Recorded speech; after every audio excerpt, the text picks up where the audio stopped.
Hi, welcome everyone. My name is Kiran Anumala Setty. I practice past life regression therapy, inner child therapy. My journey into spirituality started when I met my teacher, Dr. Newton Kondaviti, in the year 2010 in Pyramid Valley. So, after meeting my teacher, I had powerful experiences. I started listening to my deeper calling, and I started attended all the training programs offered by Dr. Newton Kondaviti, and I practice past life regression therapy, inner child therapy, and several other healing modalities, which are very powerful in the process of self discovery. So, welcome everyone to today's topic. I am going to briefly discuss one particular very interesting topic today, which is the wisdom of the Tibetan Dzogchen Teachings. So, there is a famous book, the Tibetan Book of the Dead, which made the Tibetan teachings very popular in the West. And these teachings are mainly drawn from the ancient teachings of Dzogchen. So, the original name of the Tibetan Book of the Dead is actually, if we translate it in English, it is called Hearing in the Great Bardo. So, Bardo is a term that represents an intermediate state. So, these teachings lay a very step by step process of the afterlife states, what happens to us after death and before reincarnating. So, according to these teachings, Bardo means an intermediate state, and it is a state of transition, and it is a state of huge clarity as well as confusion. So, according to the Tibetan Dzogchen teachings, there are 4 Bardos. So, everything is a transition according to Tibetan teachings.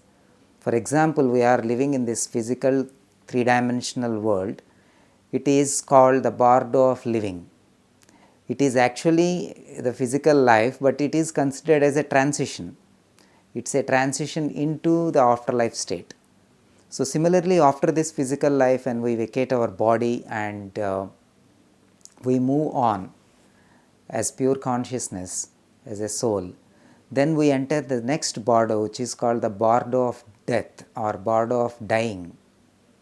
So, this is the Bardo where we are actually going through the transition of leaving the body and entering those higher dimensions or non-physical worlds. So, the first Bardo is the Bardo of living, and the second Bardo is the Bardo of dying. So, the purpose of the Bardo of living is to prepare for the next Bardo, which is the Bardo of dying, and the purpose of Bardo of dying is to prepare for the next Bardo. So, these Bardos go on in a cyclical process. So, I am going to discuss all the 4 Bardos. The first one is Bardo of living, which is the physical life, and here, as I mentioned, the purpose is to prepare ourselves to the process of death. It may sound very strange and pessimistic if we always have to think about death, but it is not so. Death is not an end or annihilation of our existence. Death is a continuation. Death is actually considered as a grand event which opens door to the higher realm. So, I want to introduce few terms according to the Tibetan Dzogchen teachings. So, this terminology we need to first understand to actually assimilate this wisdom of the Bardo. It is a very, very profound wisdom given in these ancient teachings, and if we can truly understand their essence, we will be liberated. So, the first term I want to introduce is called the ground luminosity. it is also called as mother luminosity. So, this ground luminosity is our pure essence, it is our true mind or the true nature of the mind. So, we have an ordinary mind which is always helping us to live this physical life, day to day life, which is full of thoughts and feelings and emotions. So, this ordinary mind is very limited.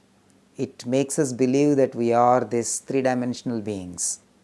But according to these teachings, there is a greater mind beyond the ordinary mind, and that is the true nature of the mind. And the word that represents this true nature of the mind is called Rigpa. Rigpa is the pure undivided state of our awareness, and frequently it is compared to the vast sky like nature. It is very spacious. There is no beginning, there is no ending to Rigpa, and it is vast and it is spacious. So, this is the true nature of the mind, Rigpa, and there is no division, there is no duality, there is no polarity. It is only the mind that divides and creates a separation. But in the Rigpa, in the true nature of mind, there is no separation. Everything is whole, everything is perceived as pure undivided whole. So, when we drop the ordinary mind, then the glory of this extraordinary or the true nature of the mind, the Rigpa, and the true radiance of the Rigpa is experienced. So, once we experience the Rigpa, we can understand the true nature of everything. So, the true nature of our mind is also the true nature of everything. Everything is coming from this true nature of the mind, from this Rigpa. And this understanding leads us to the roots of everything, which is called the ground luminosity or the clear light. So, the clear light is where we all came from. It is the origin or source of everything. So, the clear light is pregnant with all possibilities. It is pregnant with all creation. Everything originates from clear light and everything goes back into the clear light. We all came from this clear light and we all go back to the clear light. And this is called the ground luminosity. So, according to the Dzogchen Teachings, during the moment of death, something profound happens. So, there is an outer respiration and an inner respiration. So, the Bardo of dying starts from the outer respiration when it ends to the last inner respiration. So, this is the transition. We usually do not vacate the body in just 1 second or 1 moment. It happens slowly. We leave the body by stopping our physical respiration and then we stop our inner respiration. So, at the end of this slow down of the respiration, when we are doing our last in breath and last out breath, and that is the moment of the dawning of the ground luminosity on us, which means that we have a great opportunity to be forever liberated from the cycles of birth and rebirth. All the karmic cycles can be dissolved in that particular moment if we can recognize the ground luminosity and move towards it. So, for a brief moment, this ground luminosity dawns on us after death. But if we fail to recognize, we are pulled by the gravity of our karma into the next Bardo, into the cycles of birth and rebirth. So that is why there is so much of importance given to the Bardo of dying. That is why death is considered as a very profound moment of utmost importance. The teachings and the tradition consider death so important that the whole life they treat it as a preparatory stage for death. So then the question is, how do we recognize this ground luminosity? So without proper training, without sadhana in this present lifetime, it is not possible to be aware during death. So if we can vacate the body, if we can take our last breath in complete awareness, then it is possible for us to recognize this ground luminosity when it comes in front of us. So there is a beautiful metaphor in the Tibetan teachings. They talk about a mythical bird called Garuda. So this Garuda bird, it is born out of an egg like all other birds. But what makes this Garuda very unique is during the time of birth, it has its wings fully developed, it is fully grown. So as soon as it is born, hatched out of the egg, it is ready to fly, its wings fully developed. So this example is given to describe the process of death. This is exactly what happens during the moment of death. Like this Garuda bird with its wings fully developed, the ground luminosity comes in front of us. We are ready to take off and we are ready to be liberated forever from the karmic cycles of birth and rebirth. So, how do we recognize the ground luminosity? For example, if we are meeting a stranger at a designated spot, so to identify the stranger, we need some clues or hints. What kind of features this person has, what kind of a dress this person might be wearing, or we need some map or we need a photograph so that we can identify. So without any such hints, without any preparation, if we go directly to this place to meet the person, there are chances that we end up losing that opportunity to meet the person. So in a similar fashion, we need a map, we need to be familiar with what this ground luminosity looks like, feels like, appears like. So once we have that clue, once we have that experience in the physical life, then during death, when in its full grandeur, when it appears in front of us, we can recognize it. So that is why it is so important for us to practice awareness, so that during the moment of death we can stay aware. So that is the main purpose of meditation according to Tibetan teachings, familiarizing ourselves with the true nature of the mind, familiarizing ourselves with the ground luminosity. So there are two things that help us actually during the moment of death. According to these teachings, nothing helps us except these two. The first one is your own sadhana, your own spiritual practice, the sincerity, the dedication that you have towards realizing this true nature. So that will help during the moment of death. Nothing else will help. And the second thing that will help is the blessings of a teacher or your master.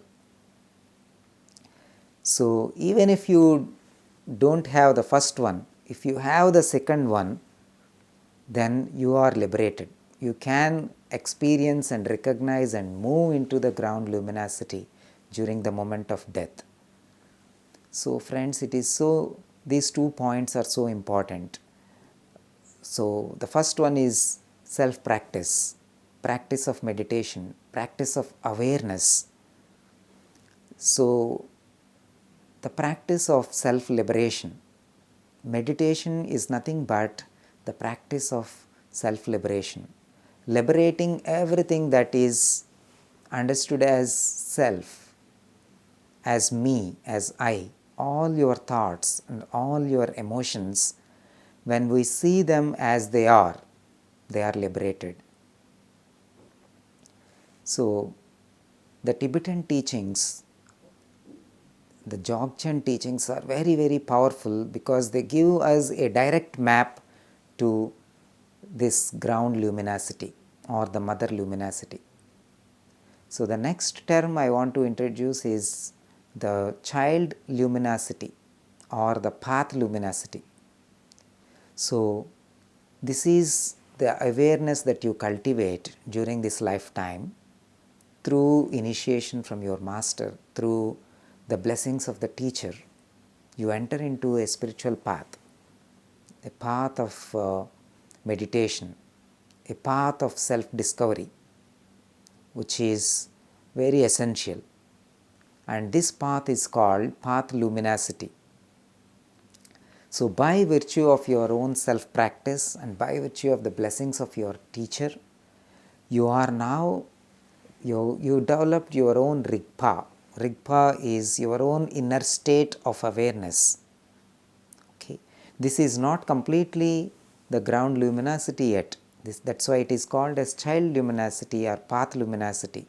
But this will help you because now you have certain familiarity of the experience of the true nature of mind. You know how it feels like to be in this pure undivided state.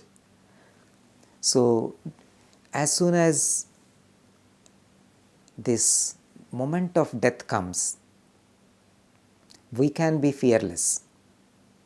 So dying in fearlessness is one of the biggest gifts that we can have, and we can also give to others, because death is the moment, no matter how much self practice you did, okay, death is always very, very challenging. The fear of death is the ultimate fear, because we feel that we are going to end and we are going to cease after this moment. So we all of us have to face death. There is no escape, and that is the only reality of life. And we can be very sure that we will have to face death. We may not be sure that what will happen in our life, what kind of things we will do, we will achieve, but we can be very sure that we will meet death one day. So it is such a fact, we ignore it completely. The modern life,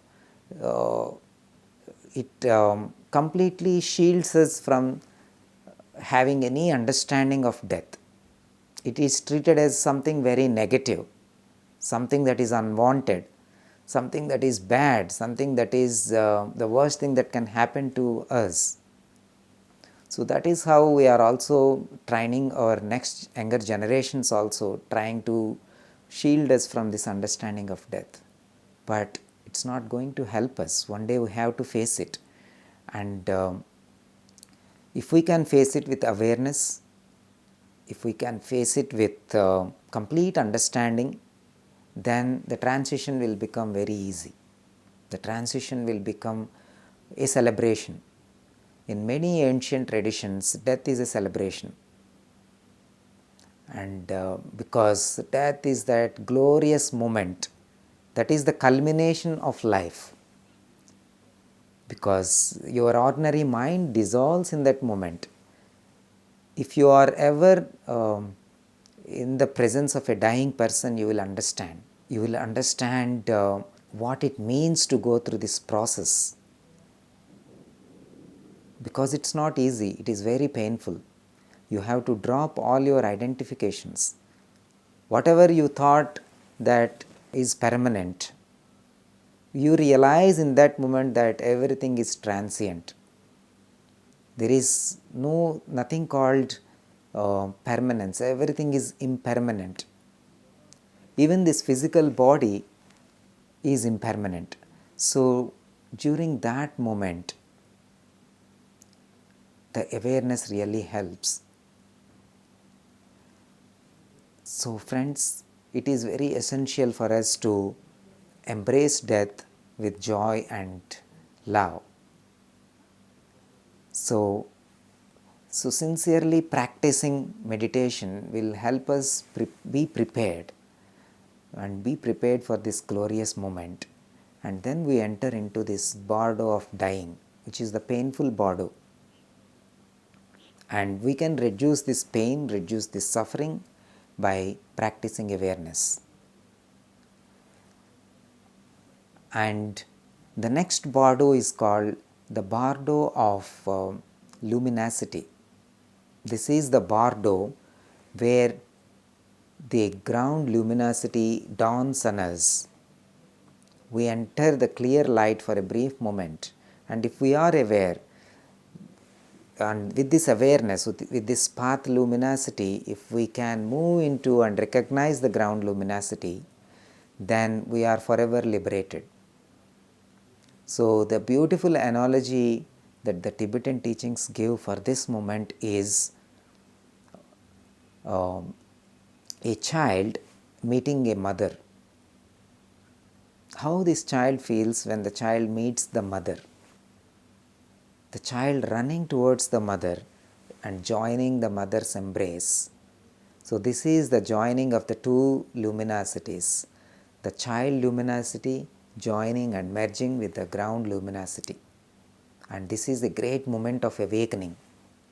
In this moment, all duality ends and everything expands into this pure undivided state of oneness. And this is called clear light, the light without light. There is enormous clarity that comes with this ground luminosity. There is no doubt. All the doubts cease to exist because there is no mind here. Everything is a direct experience. Everything is very clear. We can see everything without seeing. And we are part of all creation. So, in these Dzogchen teachings, there are symbols, there are stories, there are anecdotes given about ground luminosity. But there is no single process or method that is given on how to go into this ground luminosity. Because these teachings are very direct, there is no concept here. All concepts will actually help us be in the ordinary mind. So that is why these teachings are very carefully given, not to go into the conceptual mind, not to be stuck again in one concept. So that we can drop all the concepts. We can after death step into this ground luminosity. So after this Bardo of clear light comes the Bardo of becoming, that is the fourth Bardo. So this Bardo of becoming is the moment we experience the clear light to the moment we are taking the rebirth. So if we cannot recognize this true nature of the mind, what happens is we move into the Bardo of becoming. We are pulled by the karmic gravity, and unconsciously we come into a rebirthing cycle. Our thoughts, our feelings, our karmic samskaras, karmic complexes, they attract us, they pull us into a rebirth. So many people, they die with lack of awareness unconsciously they die. What happens during that time is, even though the ground luminosity dawns on us, one cannot recognize it, and one will be pulled in a split of a second into the karmic chain, the karmic cycles. And these bardos are extremely complex states, the bardo of becoming, because we have to face all the fear, all the uncertainty here. So, we have to be really aware to face this uncertainty, because behind this uncertainty lies huge possibilities. Bardo is a place of healing. Behind this uncertainty, there are innumerable possibilities for healing. So, during this Bardo of becoming, we get an opportunity to heal our past karmas. This is an intermediate state. And if we can stay with awareness in this Bardo, we are presented with many opportunities to let go, drop our karmic substances, and we can gain understanding of what is the reason behind this karmic complex, what is the lesson embedded in this karmic substance. And once we understand that lesson, we can actually let go of the karma, the incomplete, whatever work that is not completed, unfinished, that is called karma. So, the Bardo is a place where you get an opportunity to finish the unfinished work and drop all the karmic substances, karmic complexes, so that you a life not out of the karmic pull, but out of choice, out of greater karmic lessons, a life of service, a life of compassion, a life of spreading joy. So, you move to the higher lessons. So, there are tremendous possibilities in the Bardo of becoming to choose a much greater life than what would happen to you if you unconsciously go through this Bardo of becoming. So, friends, this Bardo of becoming is now a preparatory stage for the next life. See this beautiful correlation between all these Bardos. Each Bardo is a preparation for the next Bardo. The Bardo of living is a preparation for Bardo of dying, and Bardo of dying is a preparation for Bardo of luminosity, which in turn is a preparation for Bardo of becoming. If we can bring the clear light into the Bardo of becoming, then we can dissolve the karma and we can have a better rebirth. And the Bardo of becoming is a transition, is a preparation for the Bardo of next rebirth, Bardo of living. So, this life is such a valuable phase, valuable state. When we look at the bigger picture of all these four Bardos, we are actually recycled in these four Bardos. We are moving continuously, but after the Bardo of death, there is a brief moment where we can be liberated forever. So, the teachings of Dzogchen are that is the purpose of these teachings, to help us move into this Bardo of luminosity or the ground luminosity. And how do we practice meditation according to Dzogchen teachings? I would briefly explain this process. And according to the uniqueness of these teachings is that it considers all our sensations, all our mental formations, for example, our thoughts. If we take the thoughts, the realm of thoughts, we have one thought. A thought rises on its own, and there is a gap and there is a second thought that rises on its own.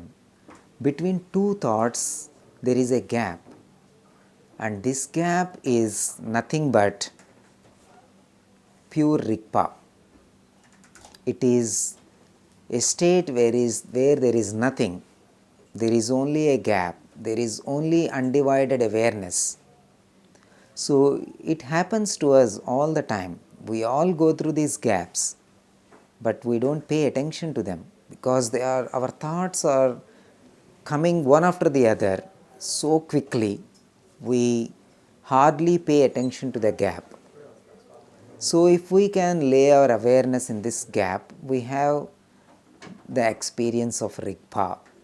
This is a doorway to Rigpa, a doorway to the vast undivided awareness.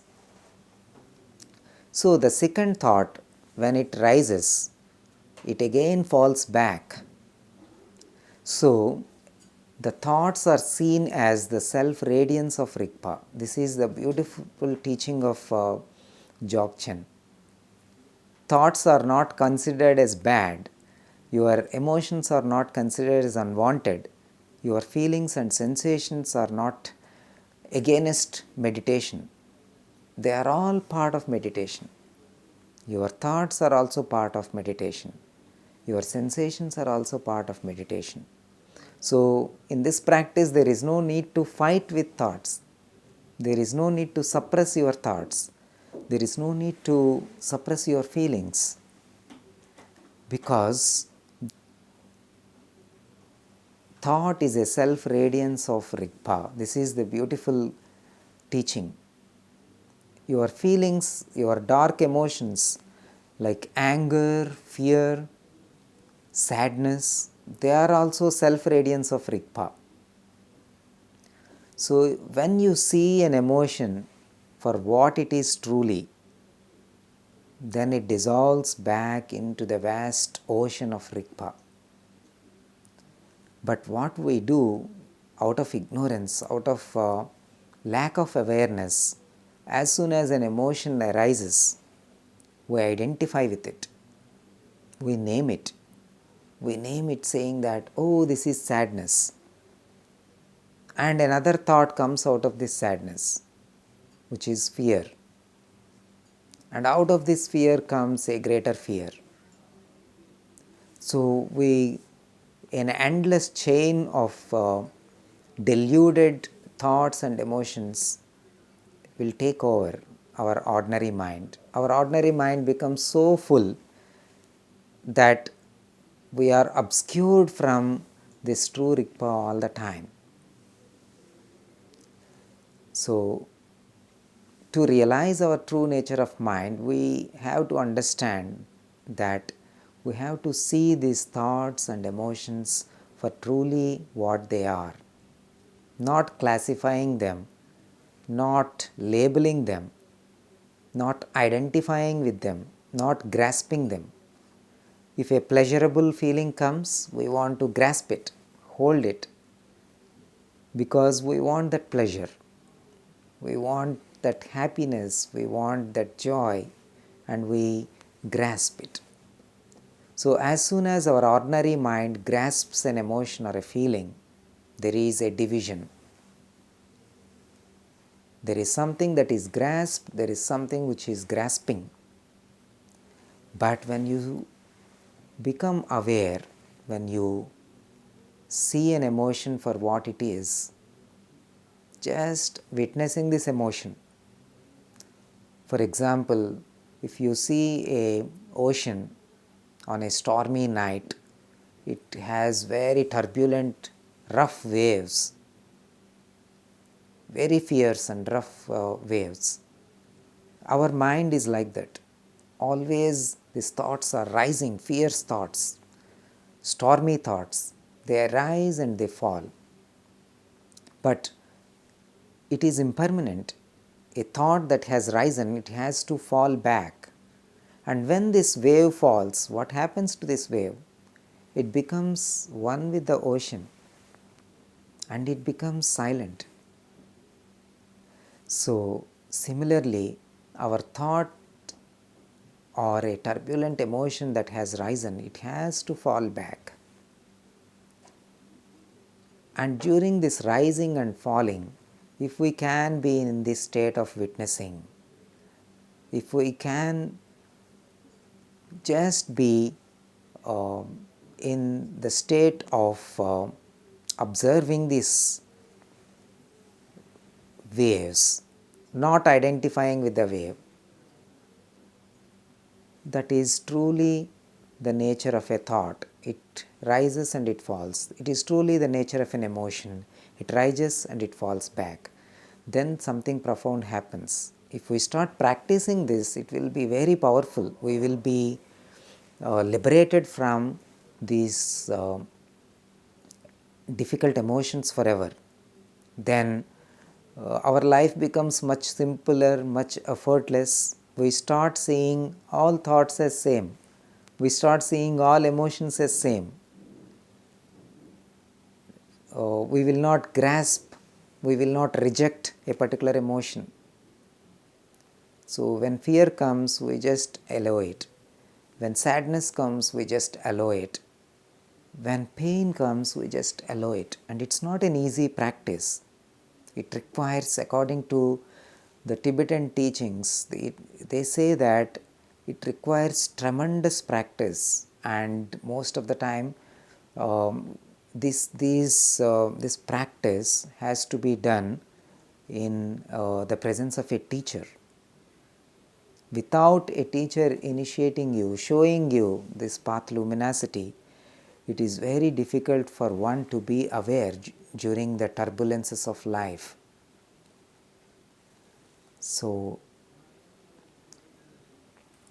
when we see a thought going back into the Rigpa, that is the moment when the thought is liberated. And when we see an emotion going back and merging into this ocean of Rigpa, that is when this emotion is liberated. So, every emotion, once it is liberated, what happens is it gives its strength to the Rigpa, to your own awareness. So, your Rigpa is strengthened by every emotion that is liberated. So, in this way, we get an entirely new perspective of our emotions. We don't see them as unwanted anymore. For example, if you are going through an intense phase of fear in your life, fear of death or fear of future or fear of ill health, any kind of intense fear you are going through. So, if you can practice the meditation according to Jochen, you see these waves, the waves of fear rising and falling. And once this fear is liberated, then this energy joins you. So, there are two advantages of this practice. The first one, you will be liberated from the fear.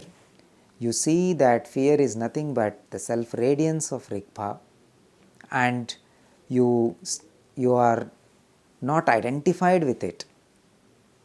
So, that is the first advantage. And the second benefit you get is it will strengthen your own Rigpa, your own ability to be aware during these times. And then you are now more, you can stay in awareness effortlessly.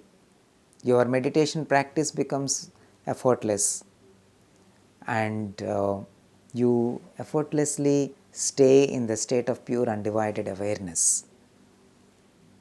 And you can, you have this wisdom of discernment between the ordinary mind and the true mind. Otherwise, what happens is most of our life is spent in the ordinary mind. We have a much richer life waiting for us beyond this ordinary mind, but out of unconscious and lack of awareness, we spend most of our lives in the ordinary mind. We may have occasional glimpses of the true mind, but if we don't strengthen our Rigpa, we cannot really enjoy this life fully. Ordinary mind is full of delusions, full of suffering, pain. There is occasional pleasure, but that is impermanent.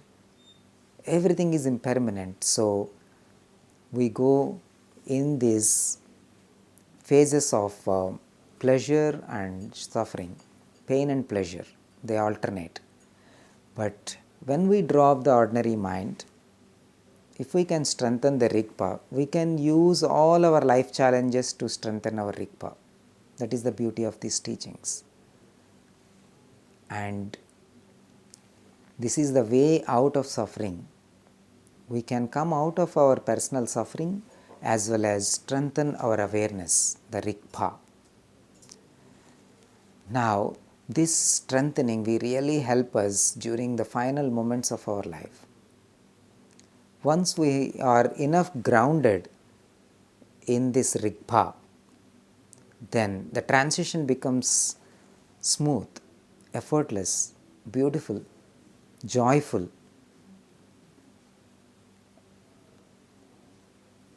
And there are many examples of Tibetan masters, Tibetan lamas who died in a glorious way. These Tibetan lamas, they facilitate death. Just like how a midwife facilitates birth, the Tibetan lamas facilitate death. They navigate this dying person through the various states of Bardo into the ground luminosity. So, friends, I would like to conclude by giving few points, few principles to summarize this whole teaching of Dzogchen. So, the first principle is all these bardos are transitions, they are preparatory stages. Life is a preparation for death, death is a preparation for liberation into clear light, and clear light is a preparation for the rebirth. And if we see our life in this perspective, our whole understanding of death changes. Our whole understanding of a dying person changes. We will have enormous respect for death and dying people. So that is the next principle, the respect for death, respect for dying people. So today our society has completely ignored the dying people. We only cherish and celebrate youthfulness. We cherish the energy of being always young. So that's why so many millions of dollars are spent on staying young with youthfulness. But death is a fact, old age is a fact, and there is no respect and dignity for the dying people. They die in very unhealthy setups, in hospital beds where no one is really trying to listen to them, trying to be with them. So we need to change this. We need to create a understanding and awareness among the people that death is a fact of life, and death is a glorious moment of life, and death is an opportunity for entering into the ground luminosity. So that is the second principle, respect for death and respect for our own dying. So there is a beautiful saying, if we can truly respect death, we will truly respect life. And when we can let go of the fear of death, we can truly live in this life. Otherwise, this life will be so full of fears, so full of confusion. So death is something that chops off all your false identities. It chops away your ego. and from that something else is born, your true mind. So, the next principle that we learnt is the self-radiance of Rigpa. All our thoughts and emotions, they rise and fall back into the vast ocean of Rigpa, which is the pure undivided awareness. So, use your challenges that life is offering to strengthen your Rigpa. So, this is a difficult practice to do. Staying with your own fears, staying with your pain. For example, if you have back pain or neck pain or some pain in your body, just stay with it. The pain rises and eventually it falls. Your fear rises and eventually it falls. And it goes back into the huge ocean of Rigpa. And it will be very, very extremely therapeutic as well. And I started applying these principles in my own therapy, in my own life, and I received immense benefits from it. I applied it on my illness that I went through, and I started seeing this pain as transient. It comes and goes. It's not permanent. It is only the ordinary mind that is holding on to the pain. The more you hold on to the pain, the more it becomes a reality in your life. But if you just let go and let it fall and let it rise and merge into the ocean of Rigpa, then this pain has really helped me to strengthen my own Rigpa, my own awareness. So that I discovered my gifts, discovered my own inner state of being. So that is the next important principle. Observing or just paying attention to your feelings, your thoughts, and seeing them as they are without labeling them, without identifying with them. So, and the last principle is where you rest in the gap between the thoughts. And the more you practice this, the more you can actually stay in this gap as pure undivided awareness. And thoughts, they go back to the ocean, but you realize that you are not those thoughts. You realize that you are not those feelings or emotions. You are one with this vast sky-like awareness, from where these thoughts and feelings are rising and falling. And once we merge into this pure, undivided, whole awareness, this is the clear light. This is our true essence. This is the true nature of our mind. This is where we all came from and we all go back to. So, friends, with this I would like to conclude. I would like to thank the PMC channel and the PMC team for giving me this beautiful opportunity to share the Tibetan Dzogchen wisdom with all of you. And I wish everyone all the best with your journey in this life. And thank you once again. Namaste.